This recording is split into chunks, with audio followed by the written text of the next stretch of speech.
Welcome in, everyone, to the Goodwill Podcasting. Alongside me, as always, my co-host, Dan. How's it going, Connor?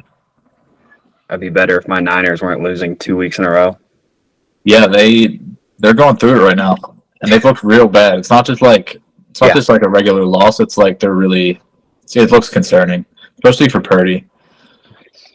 In the Browns game, Purdy didn't look great, but he still did his job and got us in range for the field goal to win the game. Yeah, I'm blaming our kicker on that one.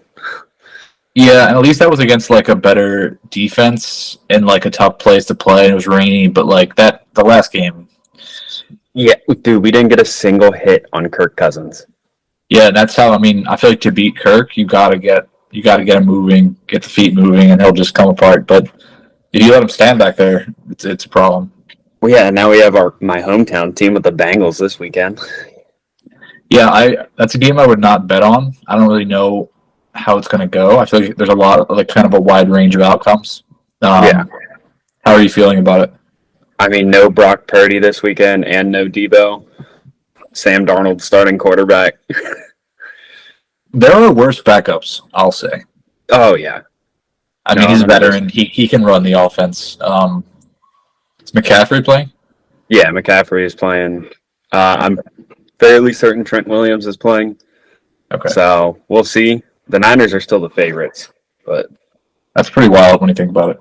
our defense needs to get in line. Yeah, they've been kind of slacking. Yeah.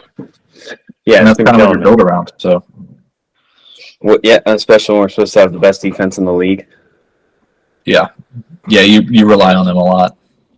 Yeah, I don't get how we went from blowing out the Cowboys to, Cowboys are awful. Browns. The Cowboys are awful. Trust me, I'm not a fan of the Cowboys, but that defense doesn't seem like any joke. Yeah, but when you got Dak back there giving away the ball, dude, the Cowboys could be a Super Bowl caliber team year after year if it wasn't for Dak Prescott.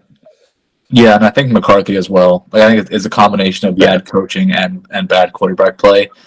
And there's like another team exactly like that. Look at the Falcons.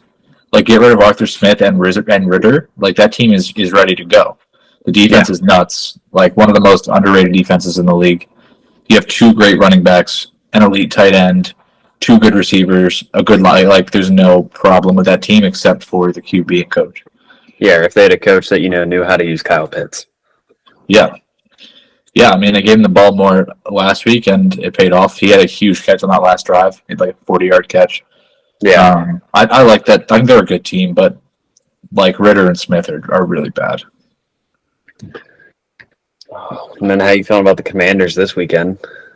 Almost lost to them last time. Yeah, I think we've gotten a little better since then. I think they're playing a little worse. I think Jalen's improved. Although Jalen's knee apparently is injured. Yeah. Which they're not really giving much information about the severity, but it's definitely concerning and makes you wonder what exactly is going on there. But if we lose this game, there's a problem. So I think that's what I said about the Vikings. So yeah, but the Vikings, I would say, are far superior to the Commanders. Yeah, you want to talk about quarterback's injury that I don't believe is Deshaun Watson? Yeah, I mean, I think it was like last week, they said he could have come back into the game, but they just didn't put him in for like precautionary reasons. And you literally have PJ Tucker, like an XFL quarterback out there. It's strange, but he looks done. I feel like he's getting, and I feel like karma's real. I think like he might have gotten away with some stuff, but like it comes back around. That's life. Oh, yeah. But dude, some analyst called him the trust fund baby of the NFL, where he just got guaranteed $200 million. It was just like, I don't want to play anymore. Yeah, I mean, I think that's one of the worst contracts in the history of sports. Yeah. And I think as more time passes, it'll just get more and more scrutiny, and just it's just kind of laughable. But that's what happens. So, yeah. And they're a good team as well. Like another good team with just not good quarterback play, but they have so many weapons. Well, and I understand why they wanted Deshaun, even though he's a piece of shit. Like, Desperation. well, yeah, there's that. But I mean, if he truly played like he did on the Texans, the Browns would be a contender. Yeah, exactly. I think they saw a window, and they were the desperation in terms of, we don't have this piece that we're missing. We need to like go get something that can make this work. We have the defense. We have the 2 or 3 receivers, tight end, running backs, everything. Like, they're ready to go again. But I think they felt too much pressure to, get that last piece, and he's just not the guy. Like, they should have looked somewhere else. So Yeah. it's a shame. All right. Well, let's bounce into our episode.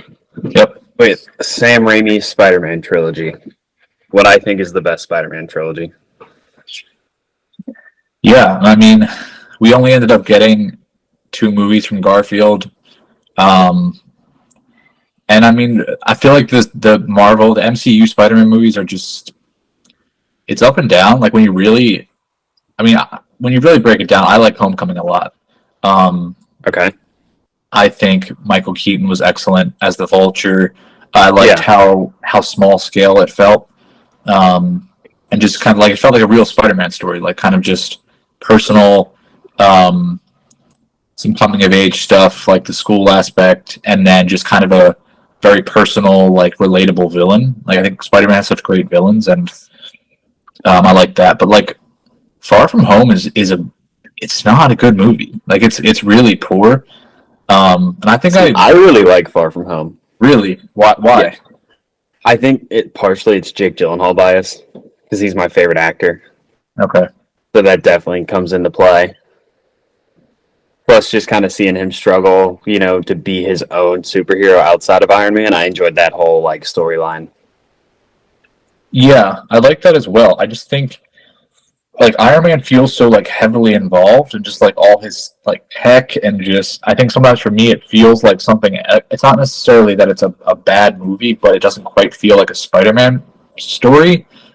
And also, I think, like, growing up, I would always watch like the Spider-Man like comic like stuff on TV and whatnot, and I think, and in the comics as well, Mysterio was always like one of my favorite villains. I thought he was the coolest villain, and he's one of my personal favorites. So I feel like I felt kind of like gypped just by how they went about him and just that story. Yeah. Like, I did like the performance, but I feel like the handling of the villain was kind of like a letdown to me. But I guess in a way that was similar to how a lot of people felt about the Mandarin in Iron Man 3. It's like taking such an iconic, like, classic villain and kind of flipping it on its head in its own way, which I think you give them props for doing it in a way, but it just wasn't my favorite. I kind of like that they came back in Shang-Chi and like poked fun at the Mandarin, though. Yeah, and I mean, in all honesty, it was like, it's kind of a strange, cliched, outdated villain. So like, I understand what they did. I do like Iron Man 3. Not to get sidetracked, but I like the movie in general. But we do it every week. Yeah, a little bit.